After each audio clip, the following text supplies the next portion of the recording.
अलीगढ़ के ऊपरकोट कोतवाली इलाके में देर रात दर्दनाक हादसा उस वक्त सामने आया जब एक बहुमंजिला इमारत जर्जर हालात में होने के चलते ताश के पत्तों की तरह बिखरकर जमींदोज हो गई। बिल्डिंग के मलबे में लोग दब गए। बताया जा रहा है कि इमारत के घनी आबादी के बीच तेज धमाके के साथ भरभरा कर गिरी तो बिल्डिंग गिरने की आवाज लोगों को तेज धमाके की तरह सुनाई दी और लोग सहम गए। मलबे में दबे लोगों की चीख पुकार की आवाज सुनकर आसपास के लोग दौड़कर मौके पर इकट्ठा हो गए। लोगों ने फोन कर बिल्डिंग गिरने और मलबे में कई लोगों के दबे होने की सूचना पुलिस को दी। हादसे की सूचना पर डीएम सहित एसएसपी पुलिस फोर्स घटना स्थल पर पहुंच गया। जिलाधिकारी ने मौके पर पहुंचने से पहले ही लोगों द्वारा रेस्क्यू ऑपरेशन शुरू करा दिया। बिल्डिंग का मलबा हटाने के लिए मौके पर 4 जेसीबी मशीन सहित घायलों को अस्पताल में ले जाने के लिए आधा दर्जन से अधिक एम्बुलेंस मौके पर लगाई गयी। हालांकि मौके पर मौजूद प्रशासनिक अधिकारियों और लोगों के द्वारा मलबे के अंदर दबे लोगों को निकालने के लिए देर रात ही रेस्क्यू ऑपरेशन चलाते हुए राहत और बचाव कार्य शुरू करा दिया गया था। इस दर्दनाक हादसे के बाद लोगों में भगदड़ और अफरा तफरी मची हुई है। रेस्क्यू ऑपरेशन चलाते हुए मलबे में दबे लोगों को निकालकर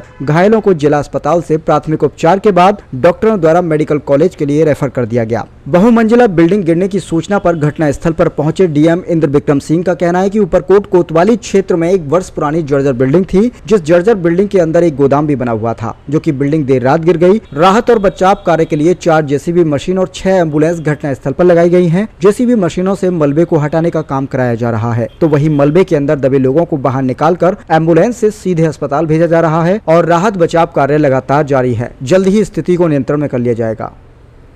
देखिए, ऊपरकोट पे शीशे वाली मस्जिद है। पूर्व विधायक अब्दुल खालिक साहब का घर भी है इसमें। उनके घर के सामने के ये बिल्डिंग है, उसके अंदर का ये हादसा है और बहुत ही दुखद है।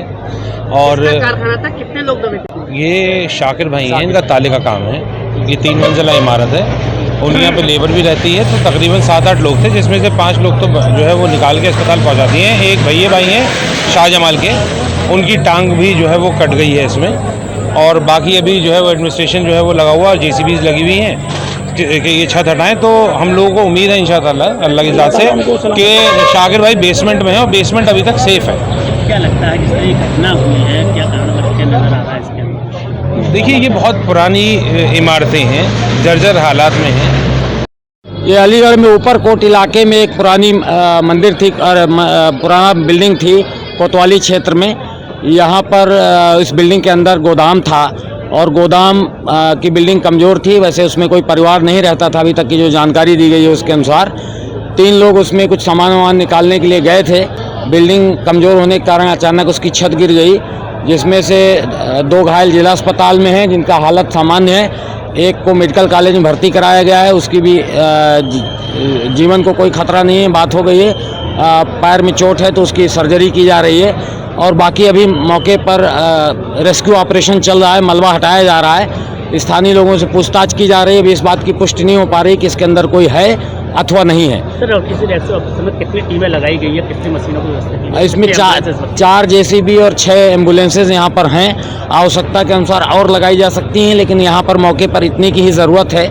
और फायर डिपार्टमेंट के अफसर्स और उनकी टीमें भी यहाँ लगी हुई हैं। मजिस्ट्रेट्स और पुलिस बल यहाँ पर मौजूद है। डॉक्टर्स की टीम भी लगी हुई है। जैसी आवश्यकता होगी वैसे संसाधन जुटा लिए जाएंगे। अभी मौके पे जितना स्पेस है उसके अनुसार राहत और बचाव कार्य पर्याप्त व्यवस्थित तरीके से चल रहा है और आशा है कि थोड़ी देर में इसको हम लोग पूरा कर लेंगे। सर, किसी की कोई इंजरी या किसी तरीके? हाँ, घायल की सूचना है, लेकिन अभी तक कोई कैजुअलिटी की सूचना नहीं है। और जो 3 घायल थे उनको अस्पताल भेजा जा चुका है। एक बाद में भी गए हैं तो 4 हो गए और इन चारों के जीवन को कोई खतरा नहीं है। सीएमओ हमारे मेडिकल कॉलेज में हैं और वो बता रहे हैं कि वहाँ पर उसकी भी हालत स्टेबल है। तो कोई और बिल्डिंग जो खस्ता हालत में है, जो गिरने की स्थिति? अब वो आसपास की बिल्डिंग खाली कराई गई हैं ताकि सुरक्षात्मक दृष्टिकोण से रेस्क्यू करते समय कोई बिल्डिंग न गिर जाए।